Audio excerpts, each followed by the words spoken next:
ZYA 250, TV em Tempo, Canal 10, emissora do Grupo Roman Neves de Comunicação.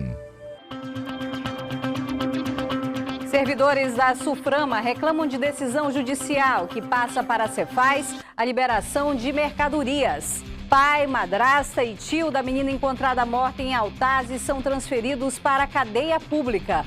Pagamento do PIS/PASEP começa a ser feito na segunda quinzena deste mês. Motoqueiro reage a blitz de trânsito e atira contra agentes do Detran. Restrição para tráfego de carretas passa a valer a partir de sábado em mais 3 avenidas da capital. E ainda, projeto social usa o jiu-jitsu para tirar crianças e adolescentes das ruas. O Jornal em Tempo de hoje já está no ar.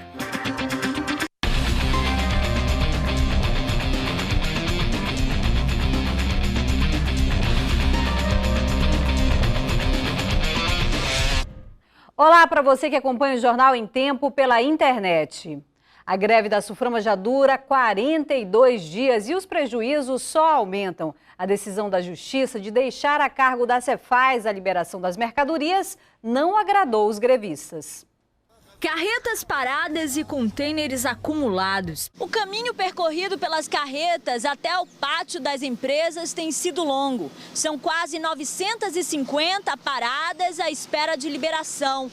19 mil toneladas de mercadorias acumuladas. Para este economista, a situação pode ficar ainda pior, porque a carreta que chega não volta antes de descarregar. Elas não são liberadas para fazer o escoamento, para levar a produção que é feita no polo industrial de Manaus. Então, nesse caso, as mercadorias são produzidas aqui no polo, mas não são vendidas, não são entregues aos clientes. Os servidores da SUFRAMA estão há 42 dias em greve. A liberação das mercadorias vai passar a ser feita por fiscais da Secretaria da Fazenda do Estado, enquanto as reivindicações feitas pela categoria não são atendidas. O sindicato já vai fazer uma representação junto ao Ministério Público Federal dizendo que eles estão dando benefícios fiscais, contrariando as instruções de trabalho e o Código Tributário Nacional. Os servidores da SUFRAMA fazem o que tem na instrução de trabalho. É tanto que o alicate que eles estão usando para abrir o lacre é da SUFRAMA. São os nossos servidores que cederam, nós tiramos do galpão e entregamos. Pega, são esses lacres. Só que eles não querem trazer a estrutura deles, não é para eles fazerem, são eles que têm que trazer a estrutura. Os funcionários mantêm a greve e negam o desabastecimento do comércio. E com isso pede o investidor, pede a sociedade, pede o governo do estado, que está tendo queda de arrecadação muito grande e está passando dificuldades para cumprir os seus objetivos, os seus planos de melhoria, de condução dos assuntos do estado. E o governo federal pouco faz. A votação que pretende derrubar o veto parcial da presidente sobre a medida provisória que reajusta os salários foi adiada. Como você viu aí, o Estado registrou uma queda na arrecadação. A greve da SUFRAMA contribuiu para isso, é o que diz o governo. O Amazonas é um dos 5 estados brasileiros que mantém investimentos, pagamentos de dívidas e metas de custeio. Mesmo assim, a arrecadação sofreu perdas sistemáticas. O ICMS, Imposto sobre Circulação de Mercadorias e Serviços, foi o mais impactado. No balanço dos 6 primeiros meses, o estado deixou de arrecadar 300 milhões de reais só em ICMS. Os prejuízos só não foram maiores porque outros impostos e dívidas recuperadas ajudaram a manter os números. A queda da produção industrial corresponde a mais da metade das perdas com o ICMS. No balanço geral, o Amazonas fecha o semestre com 5,8% de queda na arrecadação. Um prejuízo que chega aos 250 milhões de reais. A meta do governo é zerar as perdas com a arrecadação no segundo semestre, principalmente com o ICMS. No entanto, se a greve da SUFRAMA continuar, os planos podem não dar certo. Isso porque até agora 150 milhões de reais já deixaram de ser arrecadados por conta da paralisação dos servidores. Nós temos algo em torno de 200 mil notas represadas, precisando passar por processo de desembaraços. Isso dá em torno de 2 bilhões e 700 milhões de faturamento.